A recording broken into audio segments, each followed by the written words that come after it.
Bonsoir, monsieur Leeds. Ah, inspecteur. Je ne vous avais pas entendu arriver. Votre domestique m'a ouvert la porte. Je ne vous dérange pas parce qu'il est tard. Oh, vous ne me dérangez pas le moins du monde.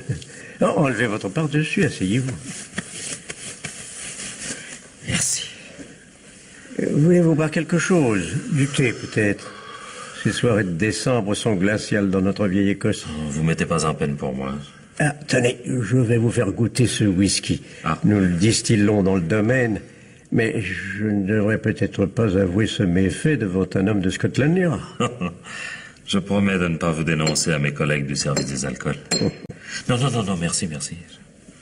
Je dois encore travailler ce soir. Ah. Votre enquête avance? Elle avance. Mais vous étiez occupé, je vois, je ne voudrais pas vous interrompre. Oh, je vous en prie, ça peut attendre. Quelques paperasses sans importance. On m'a dit au village que vous écriviez un livre. Les habitants de Rosebury sont bien bavards. Disons simplement que je prends quelques notes où j'essaye de jeter sur le papier des impressions fugitives. Nous autres gens âgés croyant toujours avoir quelque chose à raconter. Mais je doute fort qu'un éditeur accepte un jour de s'intéresser à ces radotages. Encore un peu de whisky? Non, merci. Non, ça n'est pas l'envie qui m'en manque, mais un inspecteur du yard qui ne marcherait pas droit, cela ferait pas bonne impression dans le village. Savez-vous que je vous envie, monsieur Leeds? Vous m'enviez? Mais pourquoi donc? Ah, le calme de cette grande maison à l'écart du village. Ce feu dans la cheminée, ces rayons chargés de livres. Tout cela respire le calme, la sérénité. Ah, je vous vois venir, inspecteur.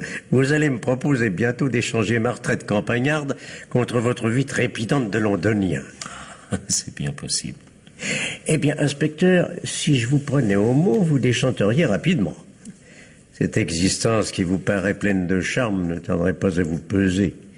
Il faut avoir mon âge pour savoir rester des heures dans un fauteuil, à rêver, tout en fumant sa pipe et en regardant par la fenêtre le brouillard se lever sur les marais. La solitude est vite insupportable à un homme jeune.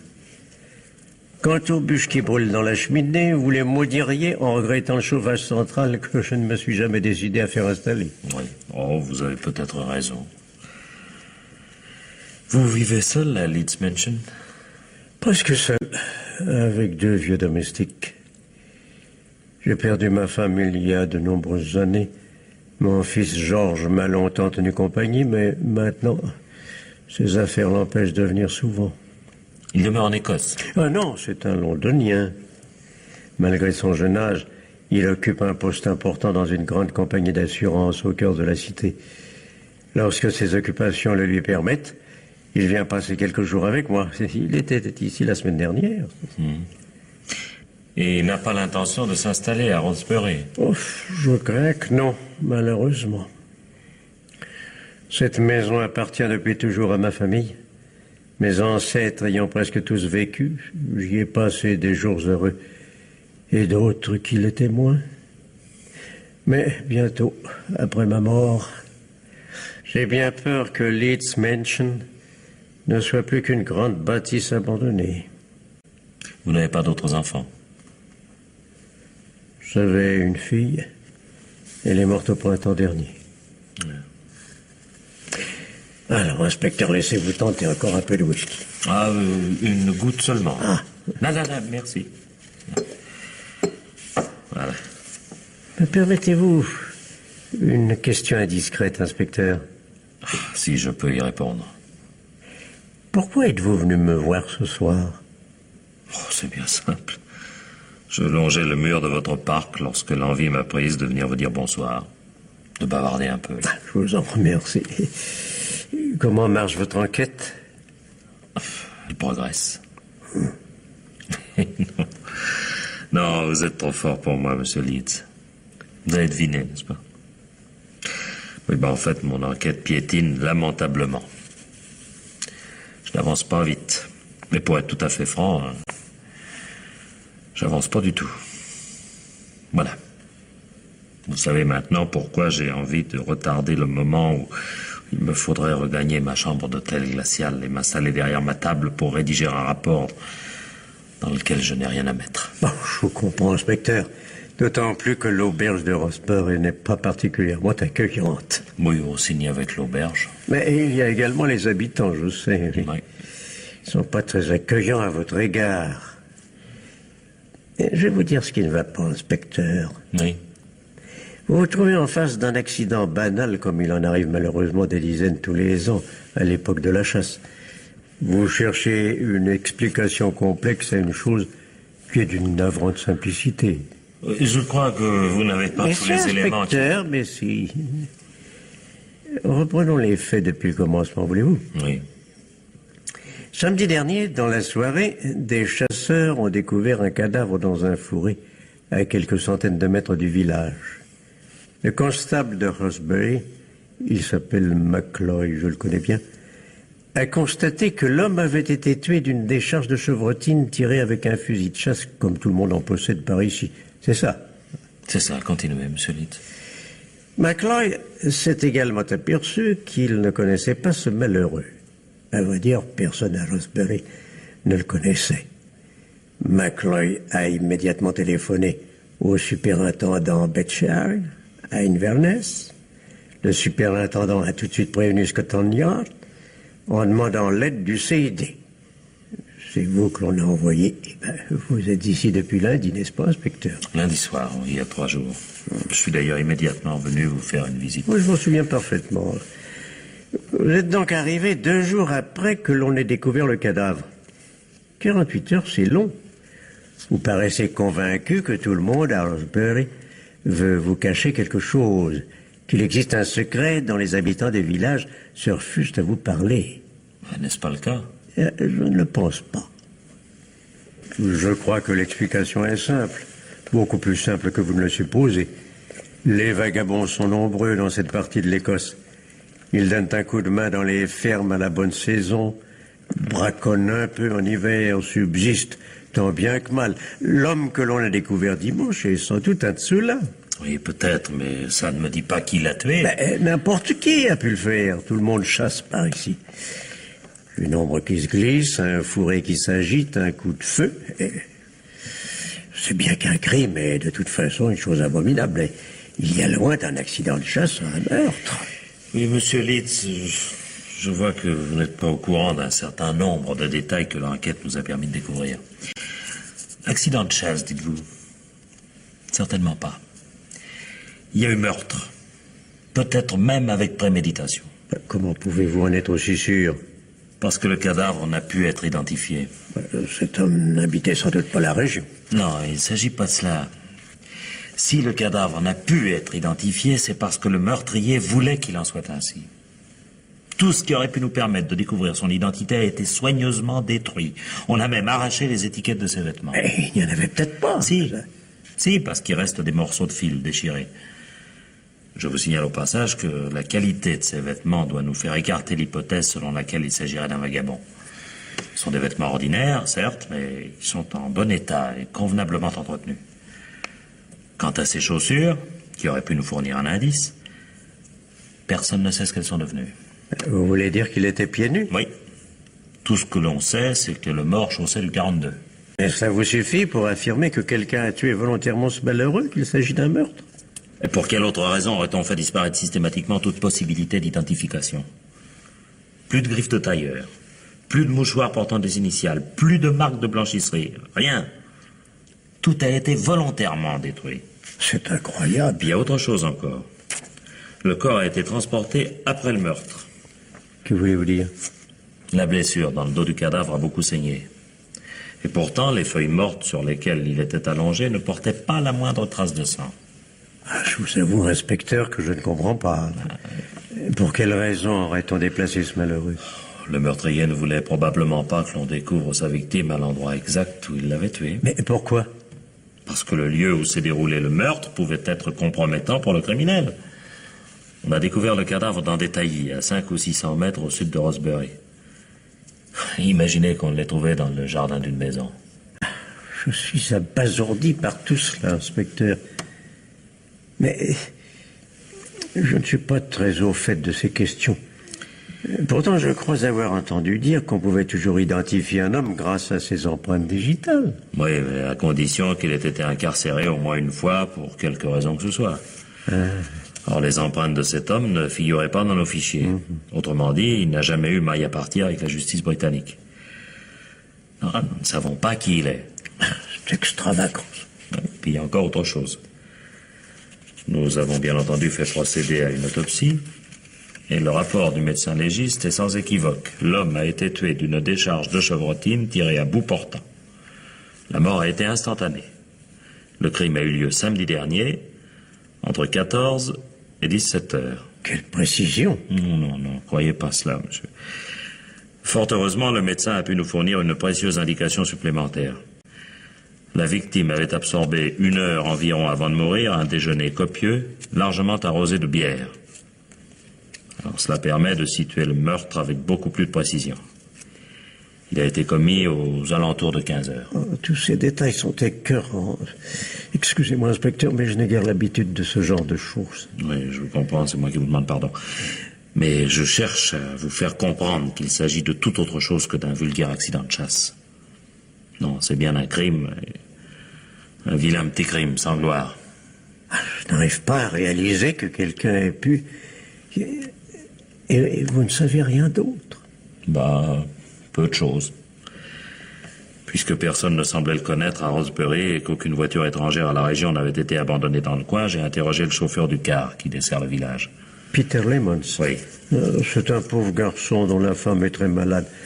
Que vous a-t-il dit? Lemons se souvient parfaitement de l'homme. Il l'a vu monter dans sa voiture à la gare d'Inverness quelques minutes après l'arrivée du train de Londres. Les étrangers sont rares en cette saison et sa présence a frappé le chauffeur. Le mystérieux voyageur est descendu de la voiture en arrivant au village, samedi vers 11 heures. Autrement dit, 4 heures environ avant d'être tué. Il était seul, bien entendu. Absolument seul. Il était assis au fond du car et n'a pas adressé la parole aux quelques personnes qui ont fait le trajet en même temps que lui. Clemens a encore précisé que l'inconnu ne portait pas le moindre bagage, qu'il était vêtu d'une gabardine grise. Celle-là même qu'il portait quand on a découvert son corps. Qu'a-t-il fait en arrivant à Rosebery? Lemons a-t-il vu de quel côté il allait? Hélas, non. Tout ce qu'il a pu me dire, c'est qu'il avait bien l'impression de l'avoir vu se diriger vers la rue qui longe le bureau de poste.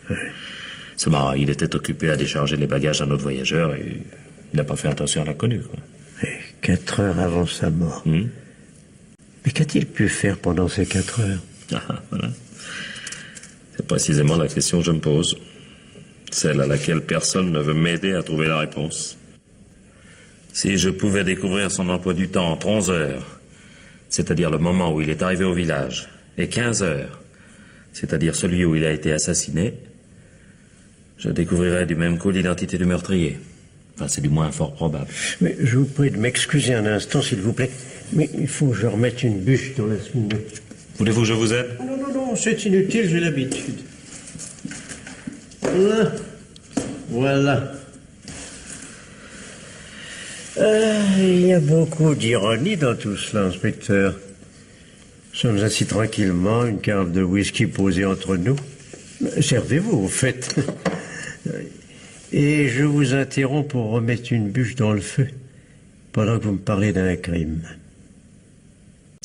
Ça ne doit pas vous surprendre, c'est votre métier, mais je dois dire, quant à moi... Je ne suis pas aussi blasé, vous le croyez, monsieur. Je comprends parfaitement votre réaction. Alors, inspecteur, ne vous forcez pas à être poli. Vous êtes venu chez moi ce soir pour que je vous aide, et j'aimerais pouvoir le faire. Vous m'avez bien dit que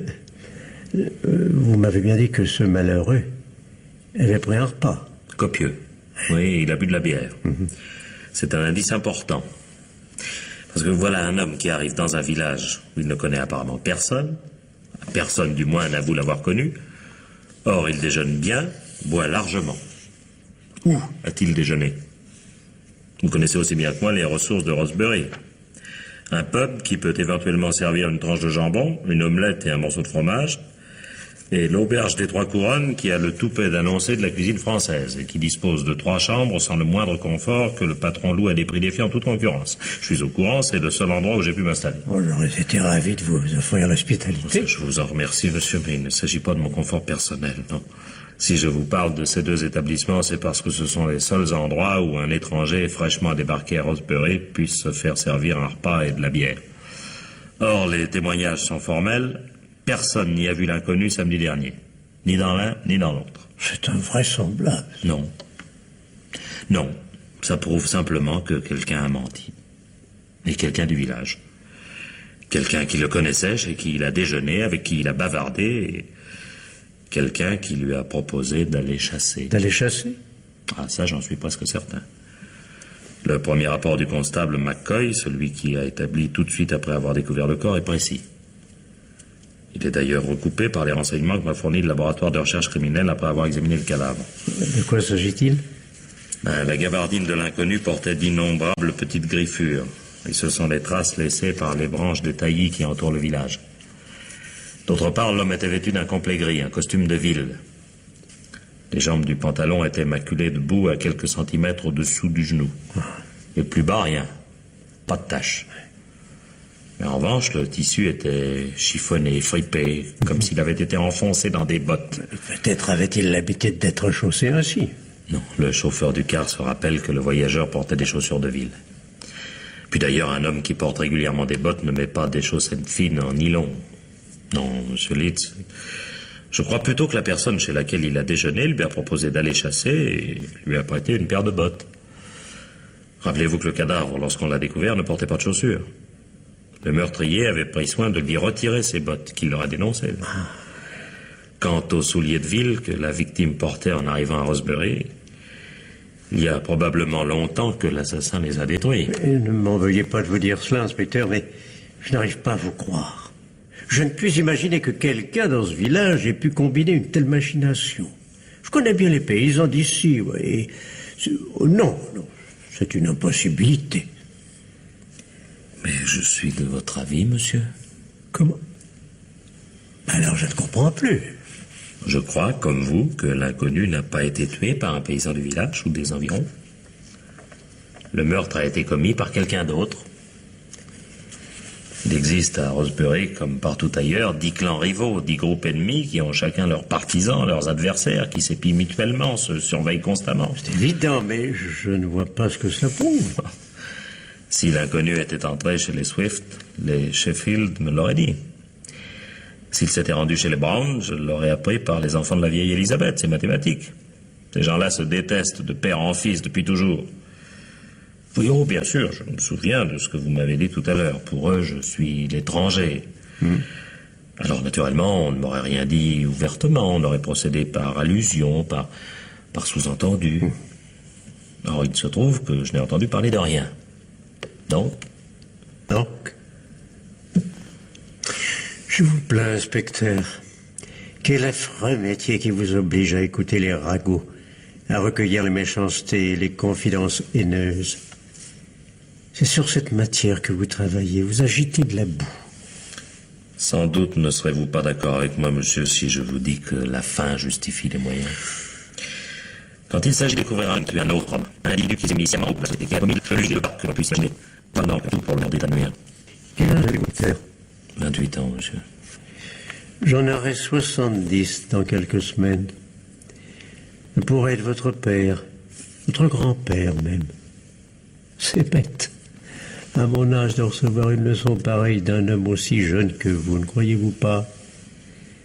Les gens se détestent de père en fils. C'est mathématique. Je suis désolé. Je crois qu'il vaut mieux que je m'en tire. Mais non, n'en faites rien. Vous avez bien fait, au contraire, de me dire ça. Non, restez assis. Tenez, reprenez plutôt un peu de whisky. Non, merci, vraiment. J'ai déjà beaucoup bu ce soir. Alors, je n'insiste pas. Alors, revenons plutôt à notre problème. Si ces confidences que vous avez recueillies... m'incite à croire qu'aucun des paysans de Rosebery n'est coupable. Mais pourtant, quelqu'un a tué l'homme à la gabardine grise. Alors? Mais alors j'ai dressé la liste des personnes qui, bien que demeurant au village, échappent au ragot. Celles dont l'existence n'alimente pas la rumeur publique, et entre autres celles qui n'y sont installées que depuis peu. Nous sommes en Écosse, les gens sont méfiants, ils n'aiment guère parler de leurs voisins quand ils ne les connaissent pas bien. Alors, inspecteur, cette liste? Elle n'est pas longue. 3 noms, très exactement. Henry Darlington, le vétérinaire. John Selby, celui qu'on nomme le Lord. Et Madame Richmond. Dorothée Richmond? Oui, Dorothée Richmond, c'est d'elle que je parle. Et c'est tout? C'est tout. Bien. De qui voulez-vous que nous parlions en premier? Car vous avez l'intention de me demander ce que je sais de toutes ces personnes, n'est-ce pas, inspecteur? Mais c'est vous, monsieur, qui m'avez spontanément proposé Oui, votre aide. oui, je sais. Si ce que vous me dites est vrai, si quelqu'un a tué cet homme de propos délibérés, alors... Vous connaissez bien le vétérinaire? Henry Darlington? Oh, c'est bien, oui. Et que savez-vous de lui? Bah, pas grand-chose, à vrai dire. Il a fait ses études à l'école vétérinaire d'Édimbourg, où il a ouvert un cabinet tout de suite après l'obtention de son diplôme, grâce à un petit capital qui tenait de ses parents. Et il soignait surtout des chiens d'appartement, des chats, des canaris. Il y a 1 an environ, le docteur Darlington a brusquement vendu son cabinet d'Édimbourg. Sa santé exigeait, paraît-il, qu'il aille vivre à la campagne. Et 8 jours plus tard, il s'installait ici, à Rosebery. Avez-vous parlé au docteur Darlington? Naturellement. Et quelle impression vous a-t-il fait? C'est difficile à dire. J'ai cru sentir une certaine réticence de sa part. Il réfléchissait un peu trop longtemps avant de répondre à mes questions, comme s'il tenait à éviter un sujet vers lequel ses paroles auraient pu m'aiguiller. Quel sujet? Certaines lettres qu'il lui est arrivé de recevoir, je suppose. Ah, les gens du village se sont montrés bavards à ce que je vois. Ils vous ont parlé, par allusion et à mot couvert, bien entendu, de ces fameuses lettres. Oui, on m'a dit en effet qu'il avait reçu des lettres de menaces. L'avez-vous interrogé à ce sujet? Ben, il ne s'agissait pas d'un interrogatoire, monsieur, d'une simple conversation. Il m'a affirmé qu'il s'agissait d'une blague, d'une plaisanterie d'un goût douteux montée par certains de ses camarades. Bien entendu, vous n'en avez rien cru. Bah, disons que ces explications m'ont paru sujettes à caution. D'autant plus qu'il m'a dit avoir détruit ses lettres et qu'il ne pouvait m'en les montrer. Je vais vous parler de Henry Darlington, le vétérinaire brutal, vindicatif, amer. Oui? La première fois que je l'ai rencontré, c'était peu de temps après son arrivée à Rosebery. Un de mes chiens s'était blessé, une patte cassée. Darlington est venu et lui a fait un plâtre. C'était l'hiver dernier, il faisait froid. Je crois même qu'il neigeait. Il était assez tard et le vétérinaire n'avait pas d'autre rendez-vous. Je lui ai proposé de rester un moment, de se réchauffer devant la cheminée. Il a accepté? Pourquoi aurait-il refusé? Nous avons bavardé. Vous l'avouerai-je, inspecteur, j'ai eu le même sentiment que vous. Henry Darlington m'a fait l'impression d'être sur ses gardes, d'éviter certains sujets de conversation. Ah, vous voyez, je n'avais pas tort. Nous avons parlé de littérature. Regardez les murs de cette pièce, inspecteur. Ils sont presque entièrement couverts de livres. Lorsque le vétérinaire est parti, à une heure avancée de la nuit, il avait les bras chargés de volumes. Depuis, il a pris l'habitude de venir fréquemment passer la soirée chez moi. Nous bavardons de la vie, de la nature humaine. Croyez-moi, inspecteur, je connais bien le vétérinaire de Rosebery. Il m'a même parlé un jour de ces fameuses lettres de menace. Qui les lui envoie?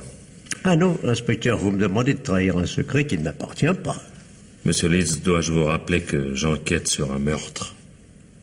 Puisque vous avez accepté de m'aider, vous devez me dire tout ce que vous savez. Inspecteur, je ne suis pas l'auxiliaire de la police. Ne me faites pas regretter de vous avoir offert mon aide. Il s'agit d'ailleurs d'une vieille histoire qui n'a pas de rapport avec votre enquête. Mais excusez-moi, monsieur, je vous répète encore une fois qu'il s'agit d'un meurtre. Il peut exister certains rapports auxquels vous n'avez pas songé. C'est absurde. Je vous assure que cela s'est déjà vu. Soit. Puisqu'il en est ainsi, je vais vous dire de quoi il s'agit. Vous vous rendrez compte ainsi à quel point vos soupçons étaient ridicules. Eh bien, je vous écoute, monsieur Leeds. Un soir qu'il roulait en voiture aux environs d'Édimbourg, Darlington a été témoin d'un accident. Une femme âgée renversée par un chauffard qui a pris la fuite. Il s'est arrêté, bien entendu. Et pendant que les amis avec lesquels il se trouvait repartaient pour prévenir la police et appeler une ambulance, il a examiné la blessée.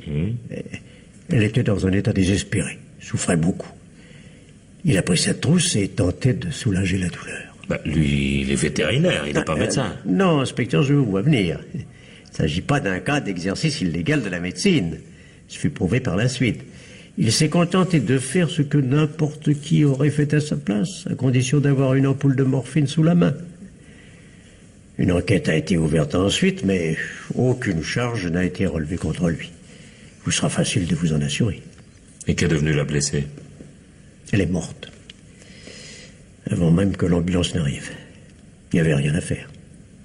Et c'est pour cela que le docteur Darlington a quitté Édimbourg? Indirectement. Henry Darlington souffrait de cette existence insipide et inutile qu'il menait, ne prodiguant ses soins qu'à des animaux de salon, des jouets vivants que leur maîtresse exhibait devant des amis. Être vétérinaire, pour lui, c'était autre chose. Oui, mais l'accident dans tout ça. C'est la goutte d'eau qui a fait déborder le vase. Les parents de la morte ont déposé une plainte. Henry Darlington avait été révolté par cette mort absurde, inutile. Il était révolté par l'attitude de ces gens qui cherchaient à l'en rendre responsable pour une simple question de dommages à l'intérêt. Ils espéraient toucher. Il a préféré fermer son cabinet et venir s'installer à la campagne pour soigner des chevaux et du bétail, plutôt que des loulous de Poméranie. Oui. Et ce sont ces gens qui lui ont adressé les fameuses lettres de menace. Oui, parce qu'ils n'avaient pu tirer un avantage matériel de la mort de la vieille femme. Une vengeance bien mesquine. Oui, il est certain que ce que vous venez de me confier, monsieur, éclaire d'un jour différent la personnalité du docteur Darlington. Si j'ai pu vous permettre de réviser un jugement hâtif, inspecteur, j'en suis heureux. Oh là, il se fait tard. Je ne voudrais pas abuser de votre hospitalité. Si vous m'y autorisez, je reviendrai demain. Oh, les personnes de mon âge n'ont pas besoin de beaucoup de sommeil, inspecteur. Si je peux vous être encore utile ce soir... Dans ce cas, je vous remercie. Eh bien alors, puisque vous le voulez bien, parlons de Madame Richmond. Vous la connaissez bien, n'est-ce pas? Mais je la connais aussi. Moins bien que Henry Darlington, peut-être. C'est un curieux personnage, cette Dorothée Richmond. Naturellement, vous en a dit du mal. Je sais seulement qu'elle est venue s'installer ici il y a 5 ou 6 ans avec son mari, un ancien officier de carrière qui avait pris sa retraite et qui désirait finir ses jours à la campagne. En effet. Le major Richmond est décédé il y a un peu plus de 2 ans. Il n'avait pas d'enfant et sa femme est devenue propriétaire de la maison ainsi que des meubles anciens que le major tenait de sa famille. Je vois que vous avez appris beaucoup de choses, inspecteur. J'ai également appris que Madame Richmond avait la fâcheuse habitude de boire. Ah, nous y voilà. Cette pauvre femme boit en effet plus que de raison. Personne à Aldbury n'ignore. Mais savez-vous, inspecteur, depuis quand Madame Richmond se livre à ses excès de boisson? Ça, j'avoue ne pas m'en être inquiété. Peut-être avez-vous eu tort. Madame Richmond éprouvait une grande affection pour son mari. La mort de celui-ci l'a plongée dans une profonde détresse morale, comme j'ai pu le constater moi-même à l'occasion de quelques visites que je lui ai faites à ce moment-là. Elle a cru trouver dans l'alcool un refuge, un oubli. Bref, elle s'est mise à boire.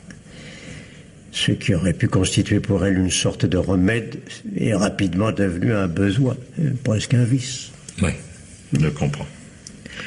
Seulement, vous n'ignorez sans doute pas que Madame Richmond a une autre passion. Laquelle, inspecteur? La chasse. Je suis allé chez elle. J'ai vu l'impressionnante collection de fusils accrochés au mur de son salon. En quoi cela est-il répréhensible? Du moment qu'elle respecte les propriétés privées, qu'elle ne chasse pas en dehors des périodes d'ouverture et qu'elle est munie d'un permis, cette dame a parfaitement le droit de se livrer à son passe-temps favori. Mais n'oubliez pas que le mystérieux inconnu à propos duquel j'enquête a été tué d'une décharge de chevrotine. Savez-vous de quoi vit Madame Richmond? Je ne me suis jamais permis de lui demander. Elle vend de temps en temps à des meubles que lui a légués son mari. Elle convoque un antiquaire qui vient d'Édimbourg ou même de Londres. Celui-ci examine l'objet dont elle veut se débarrasser, fixe un prix, lui verse la somme en question et fait enlever la pièce. Et alors, quel rapport avec votre crime? Madame Richmond a récemment formé un projet dont elle a fait part à plusieurs personnes. Elle a l'intention de vendre non plus un seul meuble, cette fois-ci, mais un ensemble de pièces représentant une somme très élevée. Bien entendu, elle compte mettre en concurrence plusieurs acheteurs éventuels. Et elle attendait l'un d'eux ces jours-ci. Ça ne va toujours pas. Supposez que l'homme à la gabardine soit un de ces marchands de biens. Il arrive par le quart de samedi matin. Se rend directement chez Madame Richmond qui l'attend. L'antiquaire a dans son portefeuille une somme importante, ce qui n'a pas échappé à son hôtesse. La tentation est forte pour cette femme obligée de vendre progressivement tout ce qu'elle possède. Oh, c'est ridicule. Je connais assez Madame Richmond pour savoir qu'elle ne ferait pas de mal à une mouche. Alors tu es un homme. Elle ne ferait pas de mal à une mouche, mais elle massacre sans pitié le gibier innocent qui se présente à portée de fusil. Bon, votre raisonnement ne tient pas, inspecteur. Vous oubliez que la chasse est un sport, d'abord et avant tout. Bon, admettons. Mais il n'empêche que Madame Richmond est, disons, alcoolique. Les réactions d'une personne qui boit sont souvent bizarres. Elles défient la logique la plus élémentaire. C'est absurde, Madame Richmond n'a pu tuer cet homme. Votre théorie ne repose sur rien. D'ailleurs, un antiquaire ne serait pas venu par le quart. Pourquoi pas? Nous sommes en décembre. Les risques de verglas sont fréquents. Et je ne vous apprendrai pas que le brouillard est également très fréquent dans le voisinage des lacs. Le mort n'était pas tout jeune, il a pu hésiter à faire le voyage en voiture. Combien même cela serait, votre raisonnement comporte une autre faille. Ah, laquelle? Mais pourquoi cet homme aurait-il possédé une grosse somme dans son portefeuille? Les antiquaires payent par chèque, que je sache. Ah non, pas toujours. Pas entièrement, en tout cas. Il est courant dans cette profession de verser une partie de la somme en espèces de la main à la main. Ça fait autant de soustraits à l'impôt, surtout si la transaction porte sur une somme importante. Ah, vous avez réponse à tout, inspecteur. Mais il y a beaucoup de si dans votre théorie. Et vous ne m'avez pas convaincu de la culpabilité de Madame Richmond, loin de là. Encore une fois, monsieur, je ne cherche pas à vous convaincre. Je vous expose ce que j'ai appris, sans essayer de tirer de conclusion, mais... Soit, inspecteur, je vous crois. Avez-vous ainsi fait le tour de vos suspects? Non, il en reste un. John Selby, celui qu'on a surnommé le Lord. Ah, c'est vrai, je l'avais oublié. Malheureusement, je ne pourrais dans son cas vous être d'un grand secours. Je ne crois pas lui avoir parlé plus de 3 fois en tout depuis qu'il s'est installé au village. Est-ce vous qui avez évité de le rencontrer? Ma foi non, ça s'est trouvé ainsi sans que je l'ai cherché. Ni lui non plus, je suppose. Je me le demande. Selby est un homme mystérieux, monsieur Leeds. Il évite soigneusement tout contact avec la population de Rosebery. Personne au village n'a pu me dire quoi que ce soit qui le concernait. Il ne parle pas, il ne reçoit jamais de courrier. Il affiche à l'égard de ses voisins une sorte de mépris souverain qui lui a d'ailleurs valu son surnom, le Lord. Ah, vous ne pouvez obliger vos suspects à être tous des gens ouverts et communicatifs. Une fois par mois, cet homme qui semble décidément cultiver le mystère disparaît de la circulation. Il prétend aller à Londres. Que va-t-il y faire, ça? Personne ne le sait. Pas même Mary, sa maîtresse. Mais vous la connaissez peut-être? Il s'était assuré de ses services comme femme de ménage dès son installation à Rosebery. Je crois savoir de qui il s'agit. N'est-ce pas une jeune femme blonde assez jolie, la fille d'un fermier? Oui, c'est exact. Mary est rapidement devenue la maîtresse de Selby. Elle s'est installée chez lui quand son père l'a chassée de sa ferme en apprenant qu'elle avait un amant et s'affichait à ses côtés. Les gens de la campagne ont parfois l'esprit étroit. Mary, avant de connaître Selby, était une jeune fille timide, assez sauvage. On ne lui connaissait pas d'amis. Maintenant, elle vit seule avec son amant, ne sort pas, ne rencontre personne à part les rares commerçants de Rosebery chez lesquels elle va faire ses achats. Elle ne sait rien des mystérieux voyages de cet homme à Londres, ou plutôt si, elle en sait une chose. À son retour, 48 heures plus tard, Selby rapporte de l'argent, beaucoup d'argent, a-t-elle même précisé. D'où viennent ces grosses sommes, ça? Mystère. Ça m'a paru curieux et je me suis renseigné sur ce monsieur Selby. Je ne voudrais pas paraître indiscret, inspecteur, et vous demander ce que vous avez découvert. J'ai bien l'impression que vous grillez d'envie de me raconter ça à vous. Oui, vous avez raison. Ne serait-ce que pour vous prouver, monsieur, l'erreur que vous commettez en accordant systématiquement votre confiance aux personnes que vous rencontrez. Je vous écoute, inspecteur. Eh bien, la veille du crime, vendredi dernier, par conséquent, Selby a reçu un appel téléphonique de Londres. Je me suis fait présenter le registre des communications transmises par la standardiste. On a appelé Selby à 20h52 La conversation qui a duré 2 minutes en tout a été interrompue à 20h54. Est-ce tout ce que vous avez appris? Quelques minutes après avoir reçu cette communication, notre homme a déclaré à Mary qu'elle devrait le lendemain aller faire des courses pour lui à Inverness. Il lui a demandé de partir par le quart de 9h du matin et lui a remis la liste des achats à effectuer. Ce n'est pas un crime. Oui, certes, non, mais il est curieux. Cette liste dressée à la hâte, immédiatement après le coup de téléphone, ait été assez longue pour que la pauvre Mary soit occupée en ville la plus grande partie de la journée. Elle n'a pu rentrer que par le dernier quart, celui qui arrive à Osbury à 7h du soir. De vous concluez que Selby voulait éloigner la jeune femme? Ah ben, ça semble probable. À la suite du mystérieux coup de téléphone, notre homme a fait en sorte d'être seul pendant toute la journée du samedi. Alors on peut raisonnablement penser qu'il attendait une visite annoncée précisément par la communication téléphonique et qu'il tenait à ce que cette visite demeurât secrète. Et il est certain que tout ceci est assez troublant. Mais comment avez-vous appris qu'il avait dressé sa liste de courses tout de suite après le coup de téléphone? Oh, de la façon la plus simple qui soit. J'ai interrogé Mary cet après-midi et c'est elle qui me l'a raconté. Alors j'en ai profité pour lui demander si elle avait entendu la conversation téléphonique de vendredi soir. Malheureusement, son amant avait pris soin de fermer la porte et elle n'a pu saisir la moindre parole. Mais une chose me surprend, inspecteur. Oui. Vous m'avez dit que Mary était toute dévouée à M. Selby. Qu'elle avait pris l'habitude, depuis qu'elle vivait chez lui, de ne plus adresser la parole à quiconque. Oui. Comment se fait-il, dans ces conditions, qu'elle ait accepté de vous faire ces révélations? Non seulement vous êtes un étranger pour elle, mais elle s'est certainement rendue compte qu'elle allait accabler M. Selby. Mary est venue me parler spontanément, de son plein gré. Spontanément? Je comprends pas. Mary est arrivée en larmes cet après-midi à l'auberge où je me suis installé. Son amant a disparu depuis hier soir. Comment? Que dites-vous? Oui, bien entendu. Il a disparu. J'étais allé l'interroger hier, en fin d'après-midi. Je lui avais demandé quel avait été son emploi du temps entre midi et 16h samedi dernier. Il a affirmé s'être promené seul dans les bois. Mais bien entendu, personne ne peut confirmer cette déclaration. Je lui ai aussi demandé quelle était la pointure de ses souliers. Les choses du 42. Je lui ai demandé s'il possédait des bottes. 2 paires, m'a-t-il répondu.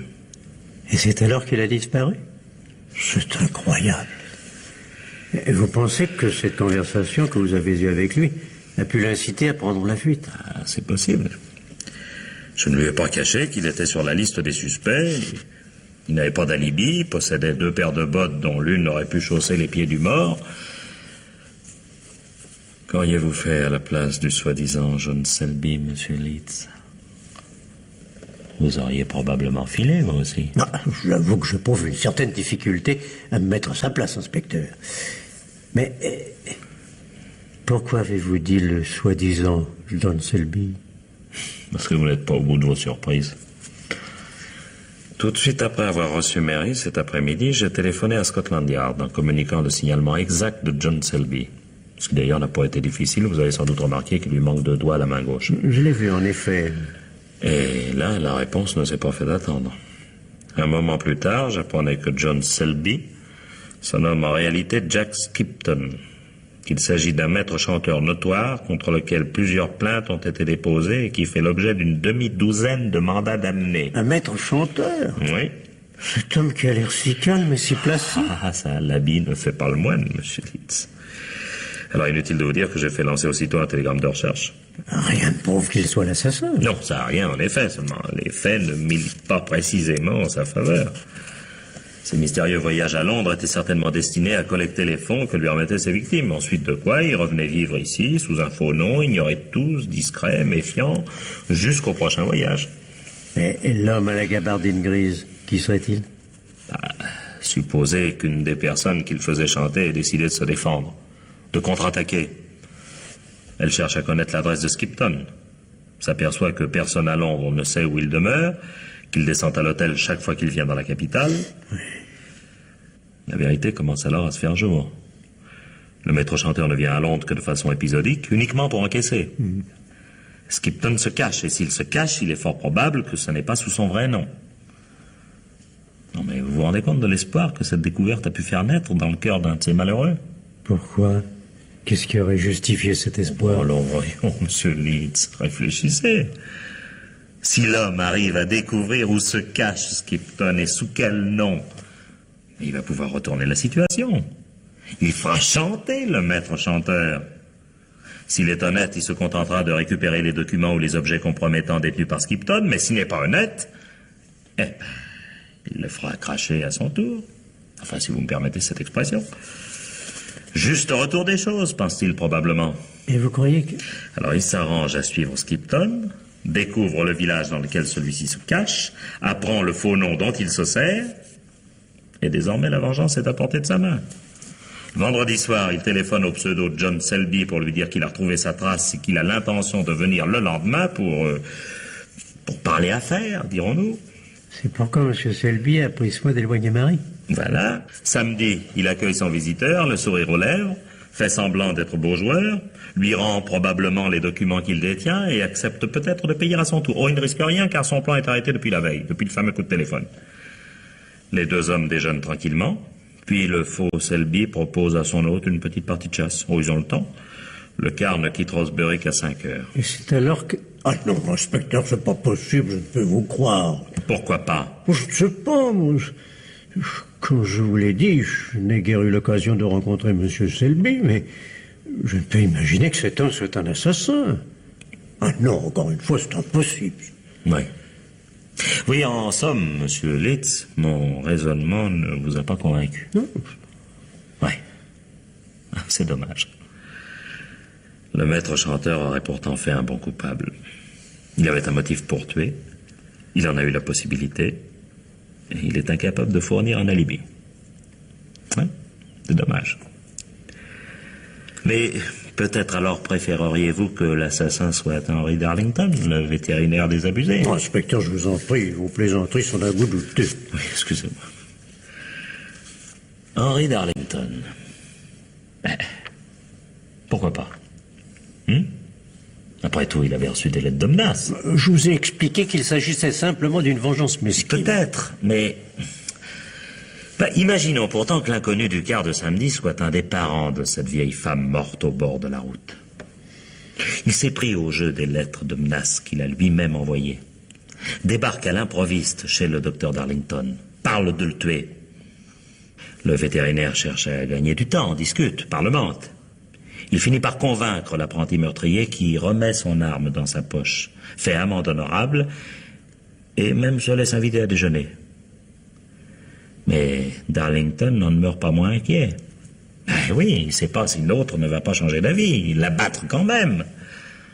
Alors, mieux vaut dans ces conditions prendre les devants. Non, j'admire votre imagination, inspecteur, mais votre théorie ne repose que sur des suppositions. Vous avez raison, alors ne considérons que les faits.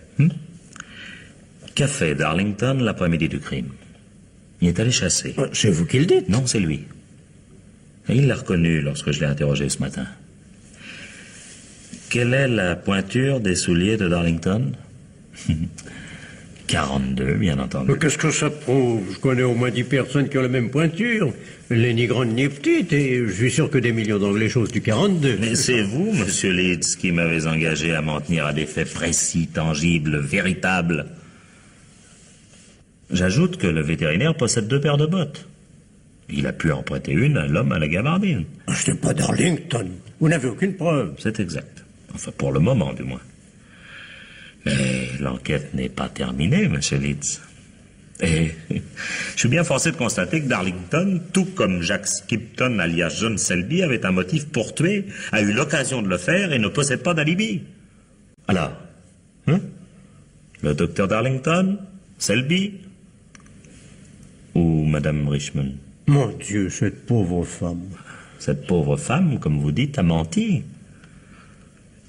Lorsque je lui ai demandé ce qu'elle avait fait l'après-midi du crime, elle m'a répondu qu'elle avait rendu visite à Madame Renfield, la femme du maire.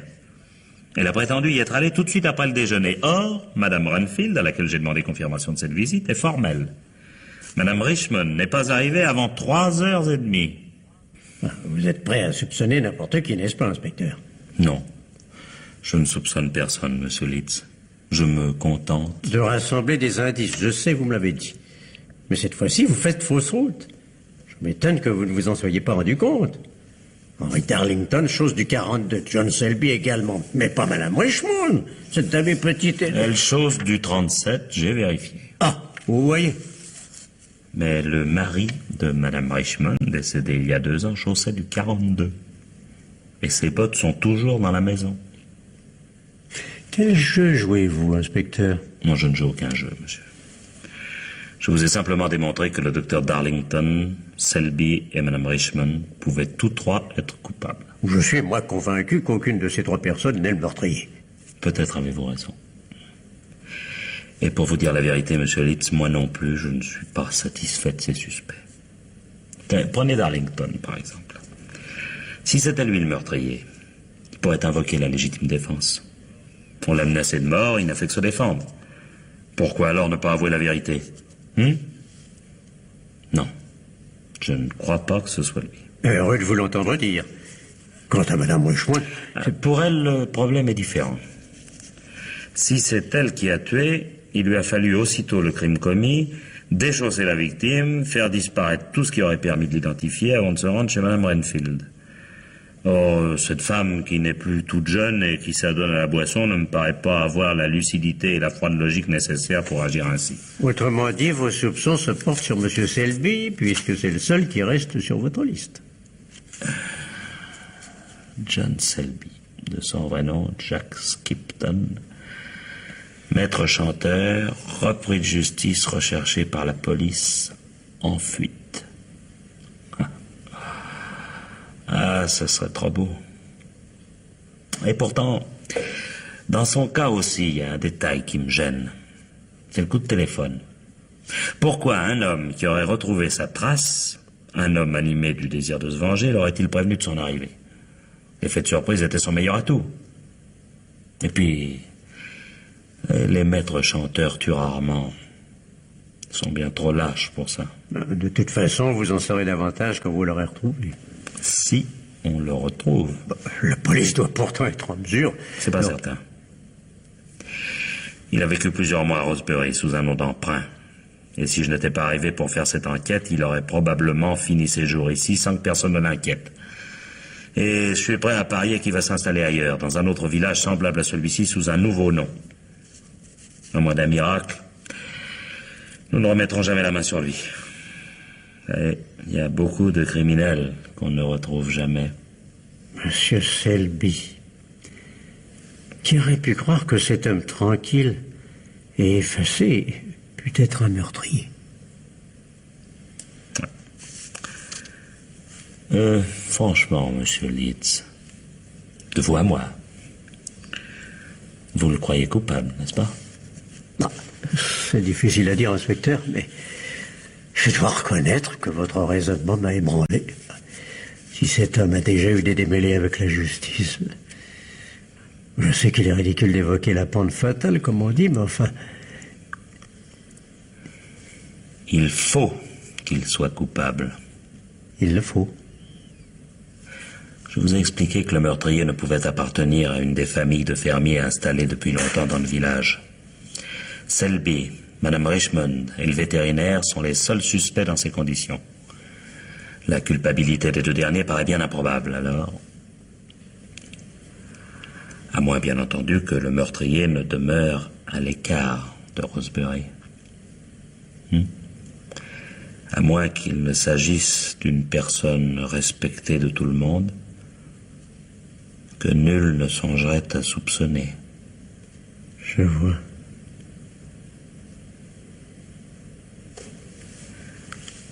Ce portrait, c'est celui de votre fille? Oui. Elle est morte récemment, je crois. Il y a 6 mois. Elle demeurait en Angleterre? Non, en Afrique du Sud. Était-elle mariée? Non. Et elle était malade? Oui. Je préférerais, inspecteur, ne pas parler de ma fille. Ce genre de conversation remue des souvenirs douloureux. On m'a beaucoup parlé de vous dans le village, monsieur. On vous aime, on vous estime, on vous admire. Mais les gens ne peuvent s'empêcher d'être méchants, vous savez. C'est instinctif. Oh, ils ne se rendent pas forcément compte du mal qu'ils peuvent faire. Continuez, inspecteur. On m'a raconté que votre fille n'était pas partie seule en Afrique du Sud. Les gens disent qu'elle s'était amourachée d'une sorte d'aventurier que vous aviez chassé de chez vous. Et on prétend qu'elle est partie avec lui contre votre gré. Que vous a-t-on encore raconté? Que votre fille s'est rapidement rendu compte de son erreur, mais qu'elle était trop fière pour le reconnaître, pour l'avouer à son père. Que vous n'avez jamais reçu directement de ces nouvelles, mais toujours par personne interposée. Et qu'elle est morte en Afrique du Sud, de misère et de chagrin. Prenez encore un peu de whisky, inspecteur. Oh, merci. Vraiment? Vous aimez votre métier, inspecteur? Beaucoup. Et pourtant, il est souvent difficile. Voyez, il m'arrive même quelquefois de le maudire. Ce soir, par exemple. Ce monsieur Selby. Oh, nous le retrouverons forcément un jour ou l'autre, ce n'est qu'une question de temps. Je vous ai menti tout à l'heure. Pourquoi? Je voulais voir comment vous réagiriez. Vous les avez défendus de tout votre cœur, tous les trois. C'était normal. Oui, bien sûr. Vous ne vouliez pas laisser accuser un innocent. Mais quand je vous ai dit que Selby nous échapperait, vos scrupules se sont apaisés. Puisqu'il s'était déjà mis lui-même au banc de la société et qu'on ne le retrouverait probablement jamais.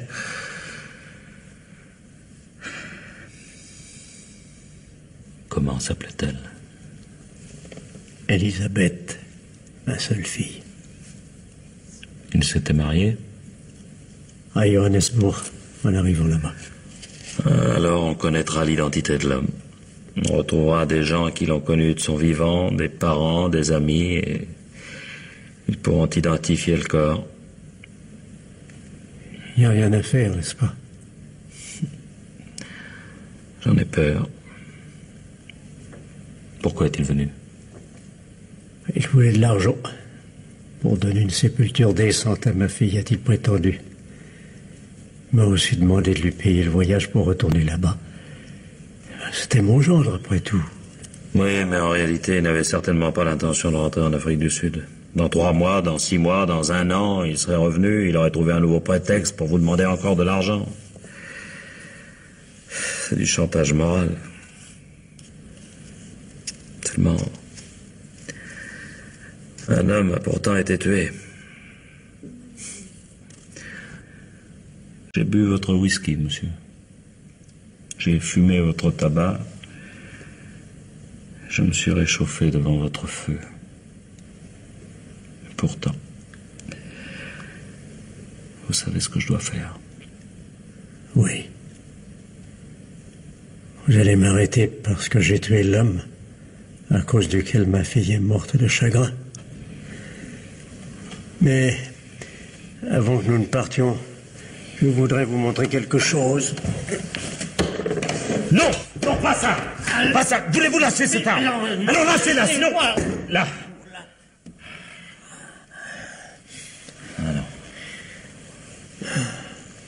Pourquoi m'en avez-vous empêché? Ma mort n'avait pas d'importance puisque j'ai tout avoué. Vous préférez me traîner devant les juges. Je suis un vieillard, inspecteur. Monsieur Leeds, pourquoi avez-vous essayé de vous suicider? La honte d'un procès à mon âge. Non, vous n'êtes pas homme à fuir vos responsabilités, monsieur. Pourquoi avez-vous essayé de vous suicider? Je viens de vous le dire. Je ne vous crois pas. Pourquoi avez-vous essayé de vous suicider? Qui tentez-vous de protéger? Oh, vous êtes fou. Ah non, non, non, non. Non, seulement je crois que je commence à comprendre. Mais il n'y a rien à comprendre. J'ai tué cet homme en sachant parfaitement ce que je faisais. J'étais conscient de mon acte. J'ai décidé de l'abattre. Monsieur Leeds. Je l'ai abattu. Monsieur Litz, quand votre fils est-il parti d'ici la semaine dernière? Et pourquoi mêlez-vous mon fils à cela? Voulez-vous me répondre, s'il vous plaît? Quand est-il parti? Samedi matin, de très bonne heure. Avant le déjeuner? Longtemps avant le déjeuner. Non, je ne vous crois pas. Demandez aux domestiques. Les domestiques sont depuis toujours au service de votre famille. Ils ne trahiront pas votre secret, répéteront tous les mensonges que vous leur demanderez de faire. Inspecteur, j'ai tué cet homme. Je ne vous crois pas. C'est votre fils qui a tiré, pas vous. Mais je vous ai dit que c'était moi, j'ai avoué. Ça ne suffit donc pas. Mon fils est un homme jeune. Il a la vie devant lui. Votre fils est rentré à Londres au volant de sa voiture samedi dernier? Oui. Rosebery est trop loin de Londres pour qu'il ait pu regagner la capitale sans prendre de l'essence. Il suffira d'interroger tous les pompistes qui se trouvent sur la route. La circulation est très faible à cette époque de l'année. Je serais bien étonné si celui qui l'a servi ne se souvient pas de lui. À quoi ça servira-t-il? Nous saurons s'il est parti de bonne heure, comme vous le dites, ou s'il n'a quitté Leeds Mansion que dans l'après-midi, après avoir commis le meurtre. Ça s'est arrêté en route, je le sais. Ce que dira le pompiste ne prouvera rien. Croyez-vous que votre fils vous laissera accuser à sa...